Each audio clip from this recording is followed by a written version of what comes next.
ಇನ್ನು ರಾಜ್ಯ ಬಿಜೆಪಿ ನಾಯಕರಿಗೆ ಗಡುವನ್ನ ಕೊಟ್ಟು ನನ್ನ ನಿರ್ಧಾರವನ್ನ ಹೇಳ್ತೀನಿ ಅಂತ ಕಾಯ್ದಿರಿಸಿದ್ದ ಬಂಡಾಯ ಸಾರಿದ ರಾಯಚೂರು ಲೋಕಸಭಾ ಬಿಜೆಪಿ ಟಿಕೆಟ್ ವಂಚಿತ ಮಾಜಿ ಸಂಸದ ಬಿವಿ ನಾಯಕ್ ಸದ್ಯಕ್ಕೆ ತಣ್ಣಗಾದಂಗೆ ಕಾಣಿಸ್ತಾ ಇದೆ.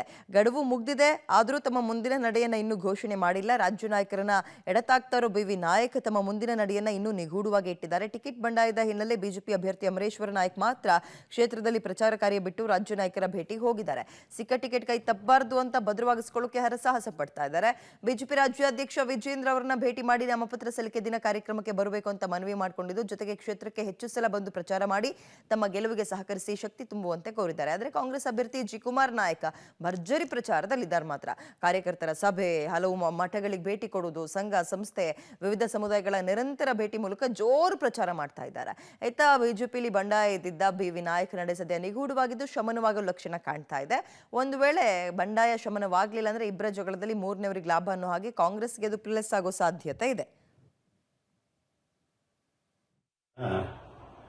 ಬಿಜೆಪಿ ಪಕ್ಷದ ಅಧ್ಯಕ್ಷರಾದಂಥ ಶ್ರೀಯುತ ವಿಜಯೇಂದ್ರ ಅಣ್ಣನವರನ್ನ ಭೇಟಿಯಾಗಿ ರಾಯಚೂರು ಲೋಕಸಭಾ ಕ್ಷೇತ್ರಕ್ಕೆ ಬಿಜೆಪಿ ಅಭ್ಯರ್ಥಿಯಾಗಿ ನನ್ನನ್ನು ನೇಮಿಸಿದ್ದಕ್ಕೆ ತಮಗೂ ಕೇಂದ್ರದ ವರಿಷ್ಠರಿಗೂ ಹಾಗೂ ರಾಜ್ಯದ ವರಿಷ್ಠರಿಗೂ ಈ ಮೂಲಕ ಧನ್ಯವಾದಗಳನ್ನು ತಿಳಿಸಲಾಯಿತು.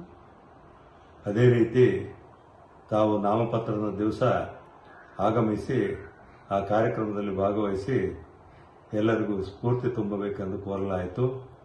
ಅದರಂತೆ ಅವರು ಬರುವುದಾಗಿ ಭರವಸೆಯನ್ನು ನೀಡಿದ್ದಾರೆ.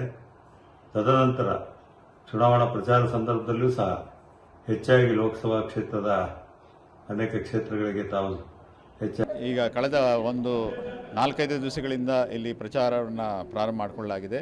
ಮೊದಲನೇದಾಗಿ ಯಾದಗಿರಿ ಜಿಲ್ಲೆಯ 3 ಕಾನ್ಸ್ಟಿಟ್ಯೂನ್ಸಿಗಳಲ್ಲಿ ಈ ಪ್ರಚಾರ ಕಾರ್ಯವನ್ನು ಮುಗಿಸಿದ್ದೇವೆ.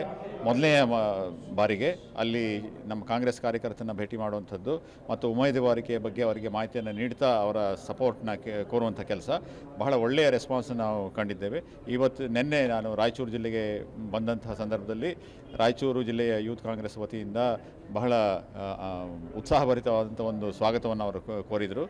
ಇವತ್ತಿನ ದಿವಸ ನಿನ್ನೆ ಮತ್ತು ಇವತ್ತು 2 ದಿವಸ ಬೇರೆ ಬೇರೆ ಸಂಘ ಸಂಸ್ಥೆಗಳನ್ನ ಪದಾಧಿಕಾರಿಗಳನ್ನ ಭೇಟಿ ಮಾಡಿ ಅವರ